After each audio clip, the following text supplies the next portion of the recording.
Hi, എല്ലാവർക്കും Kudumbashree ശാരദയുടെ mega എപ്പിസോഡിലേക്ക് സ്വാഗതം. കുടുംബശ്രീ ഹോട്ടൽ രാത്രി പെട്രോൾ ഒഴിച്ച് കത്തിക്കാൻ വന്ന ചേരനെയും പാണ്ഡ്യനെയും വിരട്ടി ഓടിച്ചു വിടുകയാണ് വിഷ്ണു. പക്ഷെ പിറ്റേ ദിവസം രാവിലെ കുറെ ഗുണ്ടകൾ ഹോട്ടലിലേക്ക് എത്തുകയാണ്. ഭക്ഷണം കഴിക്കാനെന്ന ഒരാളെ മാറ്റിയ ശേഷം അവിടെ ഇരിക്കുകയാണ് ഗുണ്ടകൾ. എന്താ വേണ്ടതെന്ന് ശാരിക വന്ന് ചോദിക്കുകയാണ് അവരോട്. എന്താ ഉള്ളതെന്ന് തിരിച്ചു ചോദിക്കുന്നു. ഇഡ്ഡലി ദോശ എന്നൊക്കെ ശാരിക പറയുമ്പോൾ അതിലൊരാൾ തിരിച്ചു ചോദിക്കുകയാണ്, മസാല ദോശ ഇല്ലേ? മസാല ദോശ ഒരു 11:30 ആകും. ഒരു പ്ലെയിൻ ദോശ എടുക്കാം എന്ന് ശാലിനി പറയുമ്പോൾ ഒരാൾ പറയുകയാണ്, എനിക്ക് മസാല ദോശയാണ് ഇഷ്ടം. ആ പോട്ടെ, എന്തെങ്കിലും കൊണ്ടുവാ. എനിക്ക് പൂരി മതി 12 എണ്ണം, ഒന്ന് വേഗം വേണം എന്നൊക്കെ പറയാണ് ഓരോരുത്തരായി. അവരുടെ സംസാരമൊക്കെ കേട്ട് ഒന്ന് പേടിച്ച് ശാലിനി ഇപ്പോൾ കൊണ്ടുവരാമെന്ന് പറഞ്ഞ് അകത്തേക്ക് പോവുകയാണ്. അതിനുശേഷം അവർക്ക് ഇലയിട്ട് ഭക്ഷണം വിളമ്പുകയാണ് ശാരികയും രാജിയും. അവർ ഭക്ഷണം കഴിക്കുന്നുണ്ടെങ്കിലും ചുറ്റുമൊക്കെ നോക്കുകയാണ്. എന്നിട്ട് അതിലൊരാൾ പോക്കറ്റിൽ നിന്നും ഒരു തീപ്പെട്ടി കവറിനകത്ത് നിന്ന് ഒരു പാറ്റയെ എടുക്കുകയാണ്. പക്ഷെ അത് ശ്യാമ കാണുകയാണ്. എന്നിട്ട് അയാൾ അത് കഴിച്ചുകൊണ്ടിരുന്ന ഭക്ഷണത്തിലേക്ക് ഇടുകയാണ് പാറ്റയെ. ക്യാഷിലിരുന്ന ശ്യാമ അവിടേക്ക് ചെന്നിട്ട് അവരോട് ചോദിക്കുകയാണ്, നിങ്ങൾ എന്തായി ചെയ്യുന്നത്? അന്നേരം അയാൾ അവിടെ നിന്നും എഴുന്നേറ്റ ശേഷം പറയുകയാണ്, ദേ സാമ്പാറിലൊരു പാറ്റ. പാറ്റയും പല്ലിയും ചേർത്താണോ ഇവിടെ ഭക്ഷണം വിളമ്പുന്നത്? എന്തോന്ന് ഹോട്ടലാണിത് എന്നും പറഞ്ഞ് മുറ്റത്തേക്ക് തുപ്പുകയാണ് അയാൾ. അന്നേരം അകത്തു നിന്നും ഓടി വന്ന് ശാരദാമ്മ പറയുകയാണ്, അയ്യോ അനിയ, അതെന്തെങ്കിലും ഒരു അബദ്ധം എന്ന് പറയുമ്പോൾ ശ്യാമ അത് ഏറ്റുപിടിക്കുകയാണ്. അത് ഒരു അബദ്ധവും അല്ലമ്മേ, ഇത് നമ്മുടെ തെറ്റല്ല. ഇയാൾ പോക്കറ്റിൽ നിന്നും പാറ്റയെടുത്ത് ഭക്ഷണത്തിലേക്ക് ഇടുന്നത് ഞാൻ എന്റെ കണ്ണുകൊണ്ട് കണ്ടതാണ്. അന്നേരം ഭക്ഷണം കഴിച്ചുകൊണ്ടിരുന്ന വേറൊരാൾ എഴുന്നേറ്റ് പറയുകയാണ്, ആഹാ അങ്ങനെയാണോ? എന്നാൽ പിന്നെ ഇവിടെ നിന്നും ഭക്ഷണം കഴിഞ്ഞിട്ട് നിങ്ങൾ നേരെ ചൊവ്വെ ഇവിടെ നിന്നും ഒന്ന് പോകുന്നത് കാണണമല്ലോ. ശങ്കരേട്ടനും പറയുകയാണ്, ഈ നാടിന്റെ ഐശ്വര്യമാണ് കുടുംബശ്രീ. ഇതിന്റെ സൽപ്പേര് നശിപ്പിക്കാൻ ഞങ്ങൾ സമ്മതിക്കില്ല. അന്നേരം ആ ഗുണ്ടകളിൽ ഒരാൾ ശങ്കരേട്ടനെ പിടിച്ച് കറക്കി ദൂരേക്ക് എറിയുകയാണ്. ശങ്കരേട്ടൻ വീഴുന്നത് കണ്ട് ശാരദാമ്മ ദേഷ്യത്തോട് ഗുണ്ടകളോട് പറയുകയാണ്, ഇറങ്ങിപ്പോടാ എന്റെ ഹോട്ടലിൽ നിന്നും. അതേസമയം എല്ലാവരും തന്റെ ഷർട്ടിന്റെ കോളറിനിടയിൽ ഒളിപ്പിച്ചു വെച്ചിരുന്ന വടിവാൾ പുറത്തേക്ക് എടുക്കുകയാണ്. പോയില്ലെങ്കിൽ നിനക്കുള്ള കൊട്ടേഷനാണ് ഇതെന്നും പറഞ്ഞ് ആഹാരത്തോടുകൂടി മേശ താഴേക്ക് വലിച്ചെറിയുകയാണ് ഒരാൾ. പിന്നീട് ഒരാൾ ഇടുപ്പിൽ നിന്നും കത്തിയെടുത്ത് ശാരികയുടെ നേരെ ചൂണ്ടുകയാണ്. എന്റെ കുഞ്ഞിനെ ഒന്നും ചെയ്യല്ലേ എന്നൊക്കെ ശാരദാമ്മ വിളിക്കുന്നുണ്ട്. ഇടാ നിന്നെ ഇന്ന് ഞാൻ എന്നും പറഞ്ഞ് രാജി ചെന്ന് അയാളുടെ കത്തിക്ക് നേരെ പിടിക്കുകയാണ്. അയാളുടെ കത്തി കൊണ്ട് രാജിയുടെ കൈയൊക്കെ മുറിയുകയാണ്. പിന്നീട് എല്ലാവരെയും വെളിയിലേക്ക് ആക്കുകയാണ് ആ ഗുണ്ടകൾ. അതിനുശേഷം രാജിയെയും പുറത്തേക്ക് തള്ളുന്നു. ഗുണ്ടകൾ മാത്രം അകത്തായിട്ട് അകത്തു നിന്നും വാതിൽ അടയ്ക്കുകയാണ് അവർ. ബോധം കെട്ട് വീഴുകയാണ് രാജി. അന്നേരം വണ്ടിയെടുക്കുന്നൊക്കെ ഓരോരുത്തരായി പറയുന്നുണ്ട്. അകത്തുള്ള ഗുണ്ടകൾ ആ ഹോട്ടൽ മുഴുവൻ അടിച്ചു തകർക്കുകയാണ്. ഹോട്ടലിലെ എല്ലാ സാധനങ്ങളും അടിച്ചു തകർത്ത ശേഷം പുറത്തേക്ക് ഇറങ്ങിയാണ് അവർ. അതിനുശേഷം കുടുംബശ്രീ എന്ന ബോർഡിന് നേരെയും വടിവാൾ എറിയുകയാണ് അതിലൊരാൾ. ഇതൊക്കെ കണ്ട് ആകെ പേടിച്ചു നിൽക്കുകയാണ് ശാരദാമ്മയും ശാരികയും ശ്യാമയും ബാക്കിയുള്ളവരുമൊക്കെ. അതിനുശേഷം അവർ ബൈക്കിൽ കയറി രക്ഷപ്പെടുകയാണ്. പിന്നീട് കാണിക്കുന്നത് പോലീസ് സ്റ്റേഷന് മുന്നിൽ നിൽക്കുന്ന വിഷ്ണുവിനെയാണ്. അവിടേക്ക് സ്കൂട്ടിയിൽ എത്തുകയാണ് ശാലിനി. വിഷ്ണു പറയാണ്, ആഹാ ഇതാണ് ശാലിനി, സമയം പറഞ്ഞാൽ കൃത്യസമയത്ത് എത്തിയിരിക്കും. അത് കേട്ട് ശാലിനി ചോദിക്കുകയാണ്, കളിയാക്കിയതല്ലോ? ഏയ് ഒരിക്കലും അല്ല. രാത്രിയിലെ ആക്രമണത്തെക്കുറിച്ച് സ്റ്റേഷനിൽ കംപ്ലൈന്റ് കൊടുക്കണമെന്ന് പറഞ്ഞപ്പോൾ താൻ ഉഴപ്പുമെന്നാണ് ഞാൻ വിചാരിച്ചത്. പിന്നെ എല്ലാ കാര്യങ്ങളും ഒറ്റയ്ക്ക് ചെയ്യുന്ന ആളല്ലേ? അത് കേട്ട് ശാലിനി പറയുകയാണ്, ഒറ്റയ്ക്ക് ചെയ്യണമെന്ന് ആഗ്രഹമൊക്കെ ഉണ്ട്, പക്ഷെ നിയമം തെറ്റിക്കാൻ ഞാനില്ല. അതിനാണ് കംപ്ലൈന്റിനൊപ്പം സാക്ഷിയായിട്ട് ഇയാളും കൂടി വരാൻ പറഞ്ഞത്. അകത്ത് കയറാമെന്ന് ശാലിനി വിളിക്കുമ്പോൾ വിഷ്ണു പറയുകയാണ്, അതിന്റെ ഒരു കാര്യവുമില്ല, SI പുറത്തേക്ക് പോയിരിക്കുകയാണ്, കുറച്ചു കഴിയും വരാൻ, തൽക്കാലം ഒന്ന് വെയിറ്റ് ചെയ്യേണ്ടി വരും. അന്നേരം ശ്യാമ ശാലിനിയെ ഫോൺ ചെയ്യുകയാണ്. ശ്യാമയാണല്ലോ എന്ന് പറഞ്ഞ് ഫോൺ എടുക്കുകയാണ് ശാലിനി. കരഞ്ഞുകൊണ്ട് ശ്യാമ ചോദിക്കുകയാണ്, ഹലോ കുഞ്ഞേച്ചി, കുഞ്ഞേച്ചി എവിടെയാണ്? ഇതെവിടെ പോയതാ കുഞ്ഞേച്ചി? ശ്യാമയുടെ സങ്കടമൊക്കെ കേട്ട് ശാലിനി ചോദിക്കുകയാണ്, എന്താ മോളെ, നീ എന്തിനാ കരയുന്നത്? ഇവിടെ 4-5 പേര് വന്നിട്ട് നമ്മുടെ ഹോട്ടല് രാജി ചേച്ചി എന്നൊക്കെ പറഞ്ഞ് നടന്ന സംഭവങ്ങൾ മുഴുവൻ പറയുകയാണ് ശ്യാമ. പിന്നീട് കാണിക്കുന്നത് വീട്ടിലേക്ക് എത്തുന്ന അർജുനെയാണ്. അർജുൻ മുകളിലേക്ക് കയറി പോകുന്നത് കണ്ട് ഏട്ടാന്ന് വിളിക്കുകയാണ് ചിത്ര. ഏട്ടന്റെ ഫോണിന് എന്തു പറ്റി? വിളിച്ചിട്ട് കിട്ടുന്നില്ലല്ലോ. ബാറ്ററി ഓഫ് ആയി പോയി, പവർ ബാങ്കും എടുത്തില്ലായിരുന്നു, ചാർജറിൽ കുത്താനും തോന്നിയില്ല. എന്തു പറ്റി? നീ എന്നെ വിളിച്ചിരുന്നോ? ഞാനല്ല, ശാലിനി. ഏട്ടനെ വിളിച്ചിട്ടും കിട്ടുന്നില്ല എന്ന് പറഞ്ഞാണ് ശാലിനി എന്നെ വിളിച്ചത്. അവിടെ ഹോട്ടലിൽ ആകെ കുഴപ്പമായിരിക്കുകയാണ്. എന്ത് കുഴപ്പമെന്ന് അർജുൻ ചോദിക്കുമ്പോൾ ചിത്ര പറയുകയാണ്, കുറെ ഗുണ്ടകൾ ചേർന്ന് കുടുംബശ്രീ ഹോട്ടൽ അടിച്ചു തകർത്തെന്ന്. അന്തം വിട്ട് അർജുൻ ചോദിക്കുകയാണ്, വാട്ട്, അടിച്ചു തകർത്തെന്നോ? അതെ, വല്ലാത്ത അക്രമമായിരുന്നെന്ന്. അവിടെ മുമ്പ് കണ്ടു പരിചയമില്ലാത്ത ആരൊക്കെയോ ആയിരുന്നു എന്നാണ് പറഞ്ഞത്. മൈ ഗോഡ്, എന്തായിപ്പോ കാരണം എന്ന് ചോദിക്കുകയാണ് അർജുൻ. ഏതോ ഫുഡിനെ പറ്റിയുള്ള ഒരാളുടെ തർക്കത്തിലാണത്രേ തുടങ്ങിയത്. അവരവിടെ കുറച്ചുപേർ ഉണ്ടായിരുന്നു. ഗ്യാങ്ങായി അവരങ്ങ് കയറി അക്രമം തുടങ്ങി. ഒരു ജോലിക്കാരുടെ കൈക്കോ തലയ്ക്കോ അടിയും കുത്തും വെട്ടും ഒക്കെ ഏറ്റെന്നാണ് പറഞ്ഞത്.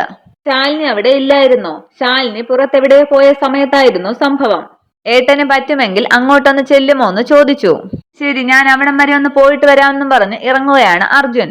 പിന്നീട് കാണിക്കുന്നത് ശാരദാമ്മയുടെ വീടാണ്. അവിടെ വിഷമിച്ചിരിക്കുകയാണ് ശാരദാമ്മയും ശാരികയും ശ്യാമയും. കുറച്ച് ആൾക്കാരൊക്കെ കൂടിയിട്ടുണ്ട്. അവിടേക്ക് വിഷ്ണുവിന്റെ ജീപ്പിൽ എത്തുകയാണ് വിഷ്ണുവും ശാലിനിയും. ജീപ്പിൽ നിന്ന് ഇറങ്ങി ഹോട്ടലിലേക്ക് ഓടുകയാണ് വിഷ്ണുവും ശാലിനിയും. ഹോട്ടൽ കണ്ട് ആകെ തകരുകയാണ് ശാലിനി. അകത്ത് കയറിയ ശാലിനി സങ്കടപ്പെട്ടു നിന്ന് അങ്ങ് കരയുകയാണ്. പിന്നീട് ശാരദാമ്മയുടെ അടുത്തേക്ക് എത്തുകയാണ് വിഷ്ണുവും ശാലിനിയും. ശാലിനിയെ കണ്ട ഉടനെ കുഞ്ഞേച്ചി എന്ന് വിളിച്ച് ഓടിച്ചെന്ന് കെട്ടിപ്പിടിച്ച് കരയുകയാണ് ശ്യാമ. ശാലിനി ചോദിക്കുകയാണ്, ആരായി അക്രമം ചെയ്തത്? ആർക്കെങ്കിലും അറിയാമോ അവർ ആരാണെന്ന്? ശാരിക പറയുകയാണ്, ആരാണെന്ന് ഞങ്ങൾക്കറിയില്ല മോളെ. ഹോട്ടലിൽ ഭക്ഷണം കഴിക്കാൻ വന്നവരാണ്. മുൻപ് കണ്ടു പരിചയം പോലും ഇല്ല. മനഃപൂർവ്വം കരുതിക്കൂട്ടി വന്നവരാണ് അവർ. ഇത് കേട്ട് വിഷ്ണു ചോദിക്കുകയാണ്, അപ്പോൾ രാജി ചേച്ചി? ശാരദാമ്മ പറയുകയാണ്, അവളെ ഹോസ്പിറ്റലിൽ കൊണ്ടുപോയി. ശാന്തയും ബന്ധുക്കളും ഒക്കെ ഉണ്ട് കൂടെ. ശാരിയുടെ ജീവൻ രക്ഷിക്കാൻ നോക്കിയതാണ് അവള്. കരഞ്ഞുകൊണ്ട് ശാരദാമ്മ പറയുകയാണ്, അങ്ങനെ കുടുംബശ്രീ ഹോട്ടലിൽ കണ്ണീര് മാത്രമല്ല ചോരയും വീണു. തലവിധി എന്നും പറഞ്ഞ് ചുമരിൽ തലകൊണ്ട് ഇടിക്കുകയാണ് ശാരദാമ്മ. രണ്ട് അമ്മയെന്ന് വിളിച്ച് അടുത്തേക്ക് ചെല്ലുകയാണ് ശ്യാമയും ശാരികയും ഒക്കെ. കരഞ്ഞ് സങ്കടപ്പെട്ട് അവരിൽ നിന്നും ദൂരേക്ക് മാറുകയാണ് ശാലിനി. കൂടെ വിഷ്ണുവും പോവുകയാണ്. വിഷ്ണു പുറകിൽ നിൽക്കുന്നത് കണ്ട് പെട്ടെന്ന് കണ്ണീർ തുടക്കുകയാണ് ശാലിനി. വിഷ്ണു ചോദിക്കുകയാണ്, ഇയാളും കരയുകയാണോ? ഇയാൾ അല്പം ബോൾഡാണെന്നാണല്ലോ ഞാൻ കരുതിയത്. ശാലിനി പറയുകയാണ്, അമ്മ പറഞ്ഞുള്ള അറിവാണ്. ആദ്യം ഒരു ഓലപ്പുരയായിരുന്നു കുടുംബശ്രീ. എനിക്കതത്ര ഓർമ്മയില്ല. ആദ്യത്തെ മൺകട്ടകളൊക്കെ മണ്ണ് കുഴച്ച് അമ്മ തന്നെ ഉണ്ടാക്കിയതാണ്. സിമന്റും ഓടുമൊക്കെ വാങ്ങാനും കഴുക്കോല് വാങ്ങാനും ഒക്കെ ഉറുമ്പ് അരിമണി കൂട്ടിവെക്കുന്നത് പോലെ ഓരോ പൈസയും കൂട്ടിവെച്ച് അമ്മ ഉണ്ടാക്കിയതാണ് ഇതൊക്കെ. മറ്റുള്ളവർക്ക് ഭക്ഷണം വിളമ്പിയിട്ട് ഞങ്ങള് പട്ടിണി കിടന്നിട്ടുണ്ട് പലതവണ. അങ്ങനെ 4 മനുഷ്യായുസിന്റെ അധ്വാനമാണ് 4 മിനിറ്റ് കൊണ്ട് ചിലര് തല്ലി തകർത്തത്. പിന്നീട് കുടുംബശ്രീ ഹോട്ടലിലേക്ക് പോലീസ് എത്തുകയാണ്. ഹോട്ടലിനകത്ത് കയറി അടിച്ചു തകർത്ത സംഭവങ്ങളൊക്കെ നോക്കിയ ശേഷം ശാരദാമ്മയുടെ വീട്ടിലേക്ക് എത്തുകയാണ് പോലീസ്. ശാരദാമ്മയുടെ SI ചോദിക്കുകയാണ്, ഇവിടെ ആരാണ് വന്ന് പ്രശ്നമുണ്ടാക്കിയത്? ലോക്കൽ ഗുണ്ടകളാണോ? ശാരദാമ്മ ഒന്നും മിണ്ടാതെ നിൽക്കുമ്പോൾ ശങ്കരേട്ടൻ പറയുകയാണ്, ഇവിടത്തുകാരല്ല സാറേ. പേരറിയത്തില്ല, കണ്ടാൽ അറിയാം ചിലരെയൊക്കെ. ശാരിക പറയുകയാണ്, അവരുടെയൊക്കെ മുഖം ഞങ്ങൾക്ക് നന്നായി ഓർമ്മയുണ്ട് സാറേ. അവരിൽ ഒരാളുടെ ബൈക്ക് നമ്പർ എന്റെ അനിയത്തി ശ്യാമ ഓർത്തുവെച്ച് കടലാസിൽ എഴുതി വെച്ചിട്ടുണ്ട്. അന്നേരം SI പറയുകയാണ്, ബൈക്ക് നമ്പരൊക്കെ ചിലപ്പോൾ വ്യാജമായിരിക്കാം. എല്ലാ വിവരങ്ങളും നിങ്ങൾ വിശദമായി പറയണം. എന്നാലേ അതിലുള്ള തുമ്പ് പിടിച്ച് ഞങ്ങൾക്ക് കയറാൻ പറ്റൂ. അന്നേരം അവിടേക്ക് വരികയാണ് ശാലിനിയും വിഷ്ണുവും. നിങ്ങളിവിടെ CCTV ഒന്നും വച്ചിട്ടില്ലല്ലോ അല്ലേ? അത് കേട്ട് ശാരദാമ്മ പറയുകയാണ്, അതിനുള്ള വളർച്ചയൊന്നും ഞങ്ങൾക്ക് ആയിട്ടില്ല സാറേ. മാത്രവുമല്ല ഞങ്ങൾ ആരും പ്രതീക്ഷിച്ചതൊന്നും അല്ല ഇതൊന്നും. ശാരിക പറയുകയാണ്, ഇത് മനഃപൂർവ്വമാണെന്ന് ഉറപ്പാണ് സാർ. ഇന്നലെ പാതിരാത്രിയിൽ കുടുംബശ്രീ ഹോട്ടൽ കത്തിക്കാൻ ശ്രമിച്ചിരുന്നു ചിലർ. അത് നടന്നില്ല. അവരുടെ ആൾക്കാർ തന്നെയായിരിക്കും ഇപ്പോഴും ഈ വന്നത്. SI ചോദിക്കുകയാണ്, ഹോട്ടൽ കത്തിക്കാൻ ശ്രമിച്ചു. അതാരാ നിങ്ങളുടെ ഹോട്ടൽ കത്തിക്കാൻ ശ്രമിച്ചത്? അതിനാർക്കാണ് നിങ്ങളോട് ഇത്രയ്ക്കും വിരോധമുള്ളത്? ശ്യാമ പറയുകയാണ്, അതിന് വേറെ ആൾക്കാരൊന്നും വേണ്ട സാറേ, ചില പ്രത്യേക വ്യക്തികൾക്ക് മാത്രം. അതാരാണെന്ന് പറയ്. ആരാണ് ഈ അക്രമങ്ങൾക്കൊക്കെ പിന്നിൽ? ആരായി പ്രത്യേക വ്യക്തി എന്ന് ചോദിക്കുമ്പോൾ ശാലിനി പറയുകയാണ്, അത് ആ രാജേശ്വരിയാണ് സാറേ. രാജേശ്വരി ഗോപാലകൃഷ്ണൻ, ഞങ്ങളുടെ അച്ഛന്റെ 2ാം ഭാര്യ. ഇന്നലെ രാത്രി അവരുടെ ആൾക്കാര് ഈ ഹോട്ടലിന് നേരെ പെട്രോൾ ഒഴിച്ച് കത്തിക്കാൻ നോക്കി. അവരെ ഓടിച്ചു വിട്ടത് ദേ ഇയാളാണെന്നും പറഞ്ഞ് വിഷ്ണുവിനെ ചൂണ്ടിക്കാട്ടുകയാണ് ശാലിനി. അതിനുള്ള പരാതി തരാനായിട്ട് ഞങ്ങൾ പോലീസ് സ്റ്റേഷനിൽ സാറിനെ കാത്തിരിക്കുമ്പോഴാണ് ഇവിടെ ഈ അക്രമം നടന്നത്. എന്റെ ഈ ചേച്ചിയുടെ കഴുത്തറ്റു പോകേണ്ട കത്തിയാണ് ഞങ്ങളുടെ കൂട്ടത്തിലുള്ള ഒരാളെ മുറിവേൽപ്പിച്ച് ഇപ്പോൾ ആശുപത്രിയിൽ ഇട്ടിരിക്കുന്നത്.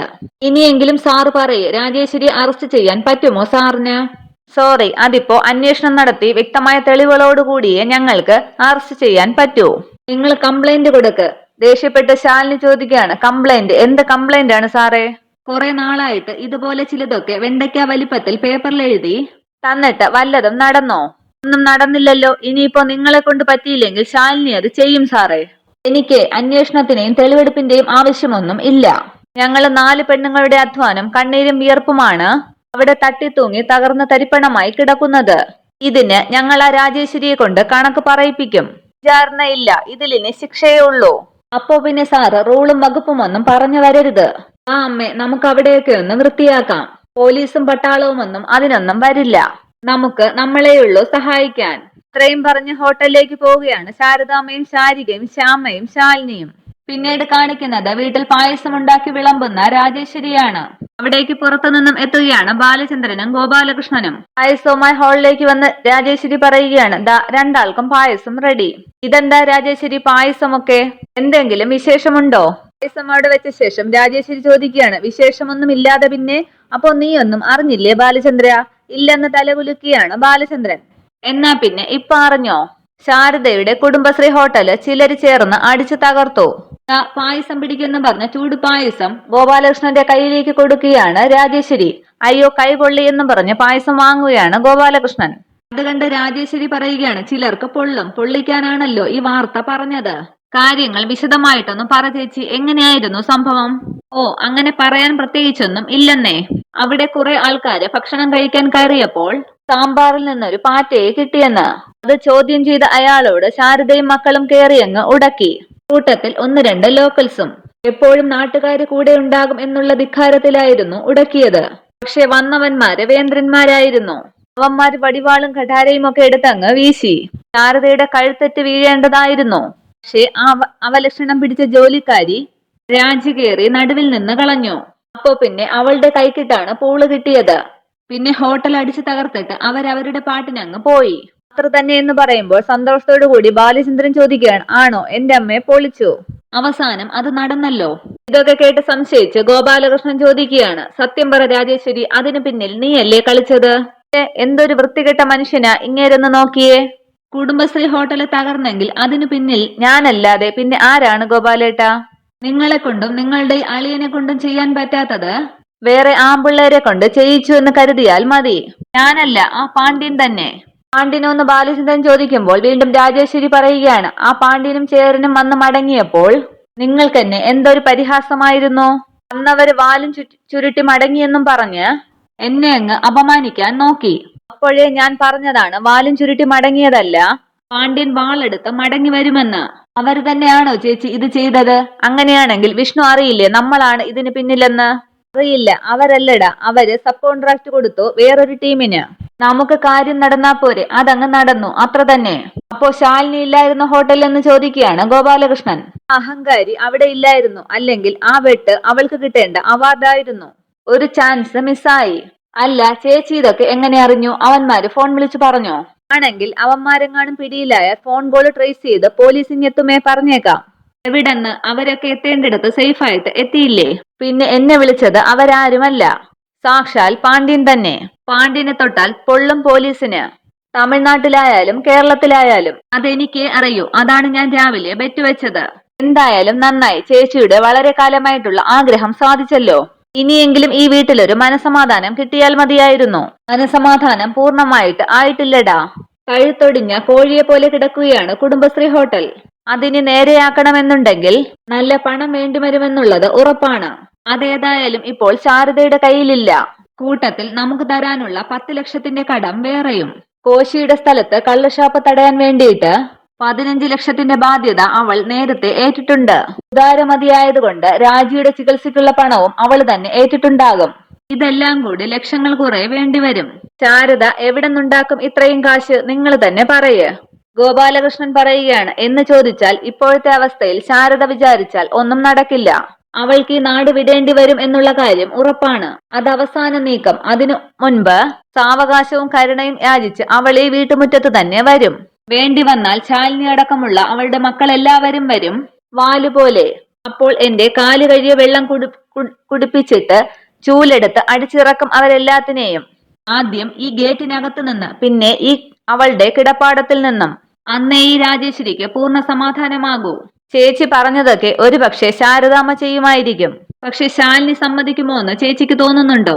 എപ്പോഴെങ്കിലും എന്ന് ബാലചന്ദ്രൻ ചോദിക്കുമ്പോൾ രാജേശ്വരി പറയുകയാണ്, വരുന്നില്ലെങ്കിൽ വരണ്ടടാ. അഭിമാനവും കെട്ടിപ്പിടിച്ചോണ്ട് ഇരുന്നോട്ടെ അവള്. ഹോട്ടലിന്റെ തകർച്ചയും 10 ലക്ഷത്തിന്റെ നമ്മൾ കൊടുക്കുന്ന പ്രഷറും കൂടി ആകുമ്പോൾ കുടുംബശ്രീ ശാരദയ്ക്ക് നിൽക്കക്കള്ളി ഇല്ലാതാകും എന്നുള്ളത് ഉറപ്പാണ്. പിന്നെ ഒരൊറ്റ മാർഗമേ കാണൂ അവർക്ക് മുൻപിൽ. ഒളിഞ്ഞുകിടക്കുന്ന ആ കെട്ടിടത്തിന്റെ ഉത്തരത്തിൽ ഒരു മുഴം കയറിൽ അവസാന തുലാഭാരം. ആത്മഹത്യ, അത്ര തന്നെ. ഞാനീ ഉണ്ടാക്കിയ മധുരം ഇപ്പോഴേ അതിനുള്ള ആഘോഷത്തിനാണ്. കഴിച്ചു നോക്ക്, നല്ല മധുരമുള്ള പായസമാണ്. കുടുംബശ്രീ ശാരദയുടെ മരണത്തിന്റെ മധുരം. അത്രയും പറഞ്ഞ് അതിയായ സന്തോഷത്തോടുകൂടി ആ പായസം കോരി കുടിക്കുകയാണ് രാജേശ്വരി. പിന്നീട് കാണിക്കുന്നത് രാത്രി ശാരദാമ്മയുടെ വീടിന് മുൻപിൽ വട്ടം കൂടിയിരിക്കുന്ന എല്ലാവരെയുമാണ്. അർജുനും വിഷ്ണുവും രാജിയും ഒക്കെയുണ്ട്. കൂടെ പോലീസും കുറുപ്പ് സാറും ഒക്കെയുണ്ട്. അവിടേക്ക് പുതിയ ACP കുറുപ്പ് സാറിന്റെ അനന്തരവളം എത്തുകയാണ്. വന്ന ശേഷം ACP പറയുകയാണ്, സോറി, എനിക്ക് വേണ്ടി എല്ലാവരും വെയിറ്റ് ചെയ്യുകയായിരുന്നു അല്ലേ? Really sorry. അൺഎക്സ്പെക്റ്റഡ് ആയിട്ട് ഹോം മിനിസ്റ്ററുടെ ഒരു മീറ്റിംഗ് ഉണ്ടായിരുന്നു, അവോയ്ഡ് ചെയ്യാൻ പറ്റിയില്ല. എനിവേ, ഇവിടെ ഇത്രയും പേര് ഈ മീറ്റിംഗിന് വന്നതിൽ വളരെ സന്തോഷമുണ്ട്. ഇവിടെ ഇപ്പോൾ ഇതിന്റെ പ്രധാന സംഘാടകനായ കുറുപ്പ് സാർ തന്നെ നമ്മുടെ ഈ കൂടിച്ചേരലിന്റെ ഉദ്ദേശ ലക്ഷ്യങ്ങൾ പറയുന്നതാണ്. സാറേ പ്ലീസ് എന്ന് പറഞ്ഞ് കുറുപ്പ് സാറിനെ ക്ഷണിക്കുകയാണ് ACP. എഴുന്നേറ്റ് കുറുപ്പ് സാർ പറയുകയാണ്, സത്യം പറഞ്ഞാൽ നമുക്ക് എല്ലാവർക്കും അറിയാം നമ്മൾ എന്തിനാണ് ഇവിടെ കൂടിയിരിക്കുന്നതെന്ന്. ഹോട്ടൽ കുടുംബശ്രീ തകർത്തവർക്കെതിരെ പ്രതിഷേധിക്കാൻ. അതിനേക്കാൾ ഉപരി കുടുംബശ്രീ ഹോട്ടലിനെ പുനർനിർമ്മിക്കാൻ. അതിനെന്ത് ചെയ്യാനാവും? അതിനാണ് നമ്മുടെ ഇന്നത്തെ കൂടിയാലോചനയുടെ വിഷയം. ചുരുക്കി പറഞ്ഞാൽ സംഭവിക്കാനുള്ളത് സംഭവിച്ചു കഴിഞ്ഞു. ഇനി മുന്നോട്ടുള്ളത് എന്താണെന്നാണ് നമ്മൾ നോക്കേണ്ടത്. അന്നേരം എഴുന്നേറ്റ് അർജുൻ പറയുകയാണ്, സോറി, അങ്ങനെ യാദൃച്ഛികമായിട്ടുള്ള ഒരു സംഭവമല്ല ഇവിടെ നടന്നത്. മനഃപൂർവ്വം കുഴപ്പമുണ്ടാക്കാൻ വേണ്ടി വന്നതാണ് ചിലരിവിടെ. അക്കൂട്ടത്തിൽ ഒരാൾ പോക്കറ്റിൽ പാറ്റയും കൊണ്ടുവന്നെന്നാണ് ശ്യാമ പറയുന്നത്. അത് നമ്മൾ മറക്കാൻ പാടില്ല. ഇവിടെ നടന്നതൊന്നും യാദൃച്ഛികമല്ല, എല്ലാം മനഃപൂർവ്വമാണ്. അതിന് കാരണക്കാരായവരെ കണ്ടെത്തണം, ശിക്ഷിക്കണം. അതായിരിക്കണം നമ്മുടെ ഒന്നാമത്തെ ആവശ്യം. അത്രയും പറഞ്ഞ് അർജുൻ ഇരിക്കുമ്പോൾ എഴുന്നേൽക്കുകയാണ് വിഷ്ണു. ഈ പറഞ്ഞത് സത്യമാണ്. മുൻകൂർ നിശ്ചയിച്ച് വടിവാളം കൊണ്ടാണ് അവർ വന്നത്. ആ രാജി ചേച്ചി ഒരു തരത്തിലാണ് രക്ഷപ്പെട്ടത്. ACP പറയുകയാണ്, പ്ലീസ്, ഇത് ചെയ്തവർ ആരായാലും ഉടനെ അന്വേഷിച്ച് കണ്ടുപിടിച്ച് ശിക്ഷിക്കും എന്നുള്ളത് ഞാൻ ഉറപ്പു തരുന്നു. നിയമത്തിന്റെ വഴിയിൽ തന്നെ സഞ്ചരിക്കും. ആർക്കും അതിലൊരു സംശയവും വേണ്ട. അന്നേരം ശാലിനി പറയുകയാണ്, ഇത് ചെയ്തതാരാണെന്നും ചെയ്യിച്ചതാരാണെന്നും എല്ലാവർക്കും അറിയാം. ഇനിയും അന്വേഷിച്ച് കണ്ടുപിടിക്കേണ്ട കാര്യമൊന്നും ഇല്ല. ഇപ്പോൾ അറസ്റ്റ് ചെയ്യും എന്ന് മാത്രമാണ് അറിയേണ്ടത്. അത് കേട്ട് ശാരദാമ്മ വിളിക്കുകയാണ്, ശാലിനി, നീ ഒന്ന് ചുമ്മാതിരിക്ക്, വലിയ ആൾക്കാർ ഇവിടെ സംസാരിക്കുന്നുണ്ട്. ഇതിനിടയിൽ നിന്റെ അഭിപ്രായം ഇവിടെ ആരും ചോദിച്ചില്ല. അന്നേരം അവിടേക്ക് മെമ്പർ എത്തുകയാണ്. എഴുന്നേറ്റ് കുറുപ്പ് സാർ പറയുകയാണ്, ആഹാ, മെമ്പർ എത്തിയല്ലോ, നല്ല ജനസേവനം. എന്തോന്നാ ഷീലാറാണി ഇത്? നിങ്ങൾ ഇവിടത്തെ വാർഡ് മെമ്പർ അല്ലേ? എന്നിട്ട് ഇവിടെ ഇത്രയും വലിയൊരു സംഭവം നടന്നിട്ട് ഇപ്പോഴാണോ വരുന്നത്? നാളെ ഇവിടെ ഉള്ളവര് എങ്ങനെ വോട്ട് തന്ന് ഇനി നിങ്ങളെ വിജയിപ്പിക്കും? അത് കേട്ട മെമ്പർ ഷീലാറാണി പറയുകയാണ്, ഇവിടെ ഈ കുടുംബശ്രീ ഹോട്ടൽ മാത്രമല്ല, വേറെയുമുണ്ട് സ്ഥാപനങ്ങളും ഹോട്ടലുകളും ഒക്കെ. എല്ലായിടത്തും ഓടിയെത്താൻ ഈ ഒരു ഷീലാറാണി മാത്രമേ ഉള്ളൂ. അതിനുശേഷം അവിടെ ഇരുന്ന ഒരാളെ എഴുന്നേൽപ്പിച്ച് അവിടെ ഇരിക്കുകയാണ് ഷീലാറാണി. സംഭവം ഞാൻ നേരത്തെ അറിഞ്ഞു. അപ്പോൾ തന്നെ ശാരദാമ്മയെ വിളിച്ച് ആശ്വസിപ്പിച്ചതുമാണല്ലോ. ഇല്ല, ഇത് ചെയ്തത് ആരാണെന്ന് എന്തെങ്കിലും സൂചന കിട്ടിയോ പോലീസിന്? ചാരിക പറയുകയാണ്, ഓരോ ബൈക്കിലാണ് അവർ വന്നത്. ഇവിടെയെങ്ങും ഇതിനു മുമ്പ് അവരെ കണ്ട് പരിചയമില്ല. ACP പറയുകയാണ്, അന്വേഷണം നടക്കുന്നുണ്ട്. മനഃപൂർവ്വം ഇത് ചെയ്യാൻ വേണ്ടി മാത്രം വന്നവരാണ് എന്ന് വേണം കരുതാൻ. അവർ വന്ന വഴിയിലുള്ള CCTVയിലൊന്നും അവർ വേറെ എവിടെയും കയറിയതായിട്ട് കാണുന്നില്ല. ഹോട്ടൽ തകർത്ത ശേഷം വന്ന വഴിയെ മടങ്ങുകയും ചെയ്തു. ഇതൊക്കെ കേട്ട ശങ്കരേട്ടൻ പറയുകയാണ്, ഗോപാലകൃഷ്ണനും ഭാര്യ രാജേശ്വരിയും ചേർന്നാണ് ഇതൊക്കെ ചെയ്തതെന്ന് എല്ലാവർക്കും അറിയാം. അത് കേട്ട് മെമ്പർ പറയുകയാണ്, ഇങ്ങനെയുള്ളൊരു സംഭവം കേൾക്കുമ്പോൾ അങ്ങനെ ഉറപ്പിച്ചു പറയാനൊന്നും പറ്റില്ല ശങ്കരേട്ട. പെട്ടെന്നുള്ള പ്രകോപനത്തിൽ പലരും പലതൊക്കെ ചെയ്തെന്നും ഇരിക്കാം. ഷവർമേൽ വിഷമുണ്ടെന്നൊക്കെ പറഞ്ഞ് ആൾക്കാര് കലാപമുണ്ടാക്കിയത് നമ്മളൊക്കെ കണ്ടതല്ലേ. ഒടുവിൽ അന്വേഷിച്ചെത്തിയപ്പോൾ കഥ എന്തായി? മെമ്പറുടെ സംസാരമൊക്കെ കേട്ട് ഇഷ്ടമില്ലാതെ ഇരുന്ന രാജീവ് എഴുന്നേൽക്കുകയാണ്. എന്നിട്ട് പറയുകയാണ്, ഇത് പെട്ടെന്നുള്ള പ്രകോപനത്തിന് പുറത്തുണ്ടായതല്ല എന്നുള്ളത് ഉറപ്പാണ്. ഇത് മനഃപൂർവ്വം ചെയ്തത് തന്നെയാണ്.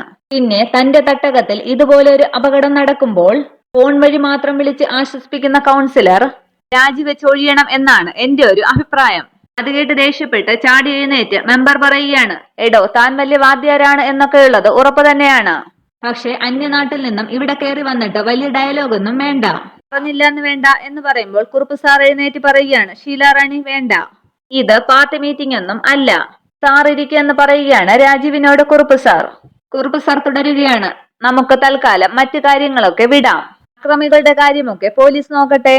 ഇപ്പോൾ ശാരദാമ്മയുടെ നഷ്ടം പരിഹരിക്കാൻ നമുക്ക് എന്ത് ചെയ്യാൻ പറ്റും എന്നാണ് ആലോചിക്കേണ്ടത്. അതെ, നമ്മളെ കൊണ്ട് ആകാൻ പറ്റുന്നത് എന്തും നമ്മൾ ചെയ്യണം. ഈ നാടിനു വേണ്ടി കൂടി ജീവിക്കുന്ന ആളാണ് ശാരദാമ്മ. ഗതികളെയും അനാഥരെയും അന്നമൂട്ടുന്ന സ്ത്രീ. ഇതുപോലൊരു പ്രസ്ഥാനം തകർന്നു പോയാൽ ഇനി ഇങ്ങനെ ഒരെണ്ണം ഉണ്ടാക്കിയെടുക്കാൻ സാധിച്ചെന്ന് വരില്ല. അത് കേട്ട് അർജുൻ എഴുന്നേൽക്കുകയാണ്. അത് മാത്രമല്ല, ഈ ഹോട്ടലിൽ നിന്നുള്ള വരുമാനം കൊണ്ടാണ് ശാരദാമ്മയും മക്കളുമൊക്കെ ജീവിക്കുന്നത്. ശ്യാമയുടെയും ശാലിനിയുടെയും പഠിപ്പ്, 2 ജോലിക്കാർ ഉൾപ്പെടെ 3 കുടുംബങ്ങളുടെ ഉപജീവന മാർഗം എല്ലാം പരിഹരിക്കണം നമ്മൾ. അന്നേരം നാട്ടുകാരിലൊരാൾ എഴുന്നേറ്റ് നിന്ന് ചോദിക്കുകയാണ്, രാജിക്കിപ്പോ എങ്ങനെയുണ്ട്? ശാലിനി പറയുകയാണ്, അപകടനില തരണം ചെയ്തു എന്നാണ് ഡോക്ടർമാർ പറഞ്ഞത്. എന്നാലും അടിയന്തരമായിട്ടൊരു സർജറി വേണമെന്നാണ് പറയുന്നത്. വടിവാളിന്റെ വെട്ടുകൊണ്ട് കയ്യിൽ ഒരു പ്രധാനപ്പെട്ട ഞരമ്പ് മുറിഞ്ഞു. ഓപ്പറേഷൻ നടത്തിയില്ല എന്നുണ്ടെങ്കിൽ കൈയുടെ സ്വാധീനം നഷ്ടമാകും.